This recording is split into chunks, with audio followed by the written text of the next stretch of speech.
Assalamu alaikum. Welcome to the lecture of political science. Today's topic is state. What is state? State is a community of persons occupying a definite portion of territory, having a government of its own and enjoying freedom from internal control. پہلے تو ہم یہ جاننے کی کوشش کریں گے کہ اسٹیٹ کہتے کسے ہیں. اسٹیٹ کا جو لفظ ہے وہ لاطینی زبان کے لفظ اسٹیٹس سے اخذ کیا گیا ہے، جس کا مطلب ہے کنڈیشن آف اے کنٹری، یعنی کہ کسی بھی ملک کی حالت. تو اسٹیٹ کے لیے جو اردو میں لفظ استعمال کیا جاتا ہے وہ ہے ریاست. تو جو ریاست ہے وہ لوگوں کی ایک کمیونٹی پہ مشتمل ہوتی ہے، جن کے پاس ایک خاص رقبہ یا علاقہ ہوتا ہے، ان کی اپنی گورنمنٹ ہوتی ہے اور وہ انٹرنلی اپنی فریڈم کو انجوائے کر رہے ہوتے ہیں.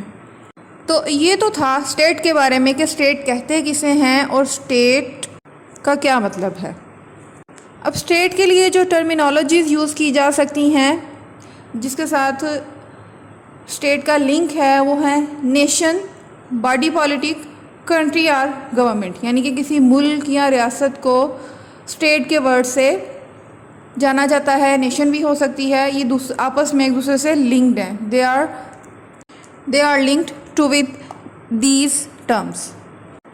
Now we move forward to the definitions of state. According to Aristotle, state is an aggregation of different families and villages organized for the purpose of providing facilities for the promotion of a happy and prosperous life. Aristotle کیا کہتا ہے کہ state جو ہے مختلف خاندانوں یا گاؤں کے ایک ایگریگیشن کو کہا جاتا ہے، ایک کہ لوگ مل کے اکٹھے رہنا شروع ہو جاتے ہیں تاکہ وہ، کیونکہ اکیلا انسان جو ہے وہ سروائیو نہیں کر سکتا، اسے وہ انڈیپینڈنٹلی کسی بھی اپنی ساری جو ضروریات ہیں ان کو پورا نہیں کر سکتا، تو اس لیے اسے دوسرے لوگوں پر انحصار کرنا پڑتا ہے. تو اپنی ایک پراسپیرس لائف کے لیے اور ہیپی لائف کے لیے اسے ایک خاندان بنانا پڑتا ہے، پھر خاندان کے بعد ایک قبیلہ، پھر اس کے بعد جو ہے ایک اسٹیٹ وجود میں آتی ہے. According to Woodrow Wilson, people organized for law within a definite territory.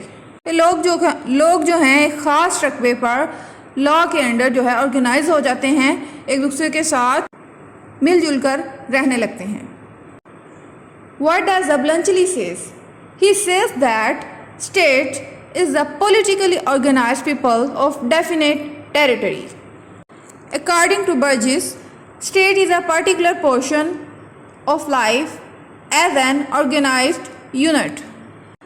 From all these above definitions, we can assume that state, a society politically organized with a definite territory, having its own government with coercive power to enforce obedience and which is free from external control. اس کا مطلب ہے کہ state جو ہے politically organized ہوتی ہے ایک definite territory پہ، خاص رقبے پہ، ایک خاص علاقے پہ، جہاں پہ گورنمنٹ بھی ہوتی ہے جو یہ رائٹ رکھتی ہے کہ وہ انفورسمنٹ کر کے اپنے لاز کو اپلائی کر سکے، ان پہ عمل درآمد کروا سکے. Now here are some essential elements of the state.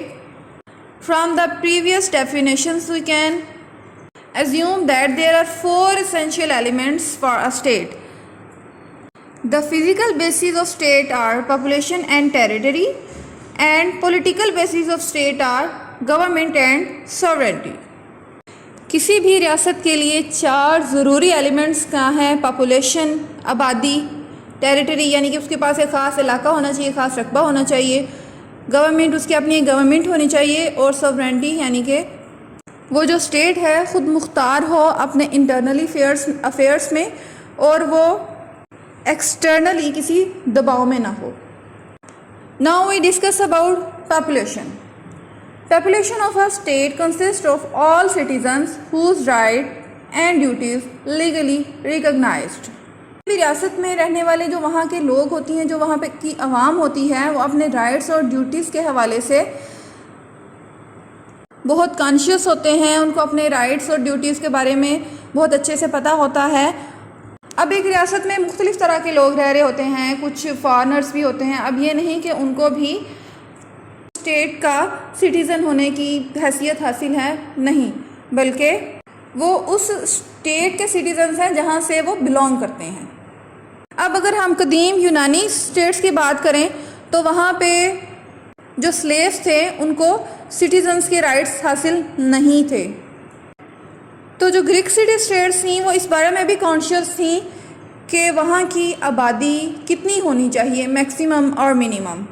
تو ارسطو اس بارے میں کہتا ہے کہ آبادی نہ تو اس قدر کم ہونی چاہیے کہ حاکم اور محکوم میں فرق نہ ہو سکے، اور نہ ہی اس قدر زیادہ ہونی چاہیے کہ کاروبار حکومت چلانے میں دشواری کا سامنا کرنا پڑے۔ پلیٹو نے تو اس کو بالکل ہی جو ہے کلیئر کٹ بتا دیا ہے کہ ایک جو اچھی اسٹیٹ ہے اس میں تقریباً 5040 پاپولیشن ہونی چاہیے، اور جو روسو ہیں انہوں نے اسے 10,000 تک ایکسپینڈ کر دیا ہے۔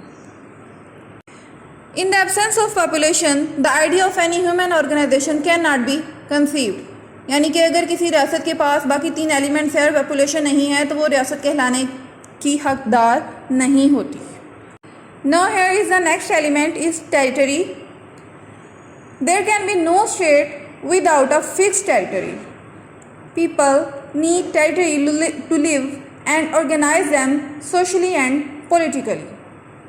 اب کسی بھی اسٹیٹ کی جو عوام ہیں اس کو رہنے کے لیے ٹیریٹری چاہیے، اسے علاقہ چاہیے تاکہ وہ سوشلی اور پولیٹیکلی آرگنائز ہو سکیں۔ تو ایک ٹیریٹری کے بغیر جو ہے کسی اسٹیٹ کو تصور نہیں کیا جا سکتا۔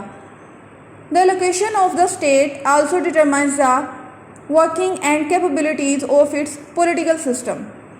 اب یہ بھی بات یہاں پہ امپورٹنٹ ہے کہ وہ اسٹیٹ جو ہے وہ کہاں پہ واقع ہے، اس کے ساتھ جو نیبرنگ کنٹریز ہیں ان کے ساتھ ان کے ریلیشنز پہ بھی بڑا ایفیکٹ ہوتا ہے اسٹیٹ کے۔ Now the next element is government. Government is the working agency and political organization of the state. اب ایک اسٹیٹ کے پاس ٹیریٹری بھی ہے، پاپولیشن بھی ہے، تو پھر ان دونوں چیزوں کو رن کرنے کے لیے ایک اپر ہینڈ ہونا چاہیے جسے ہم گورنمنٹ کا نام دیتے ہیں۔ تو گورنمنٹ جو ہے ان سارے پاپولیشن کو پولیٹیکلی آرگنائز کرتی ہے اور اسٹیٹ کے معاملات کو چلانے کے لیے مختلف طرح کے کانسٹیٹیوشنز اور رولز بناتی ہے۔ And the government has 3 elements: legislative, executive and judiciary.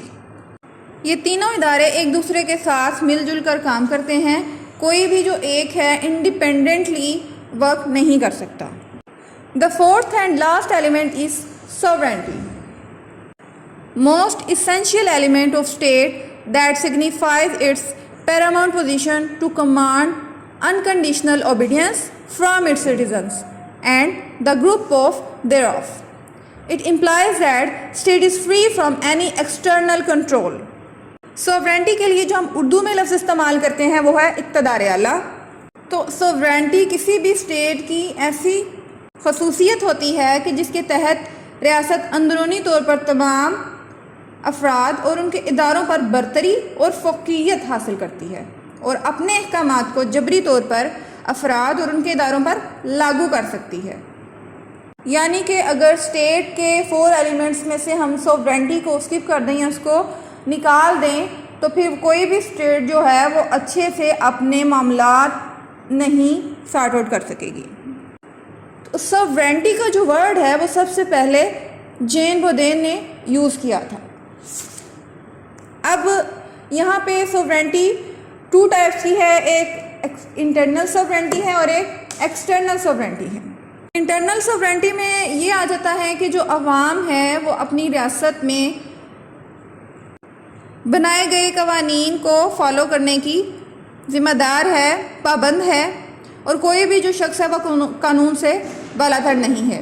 اور اگر ہم بیرونی یا ایکسٹرنل سوورینٹی کی بات کرتے ہیں تو وہ جو اسٹیٹ ہے وہ بیرونی تسلط سے آزاد ہے اور وہ کسی بھی طرح کی فارن پالیسی تشکیل دینے کے لیے اپنے معاملات میں خود مختار ہے. Thank you. Stay blessed.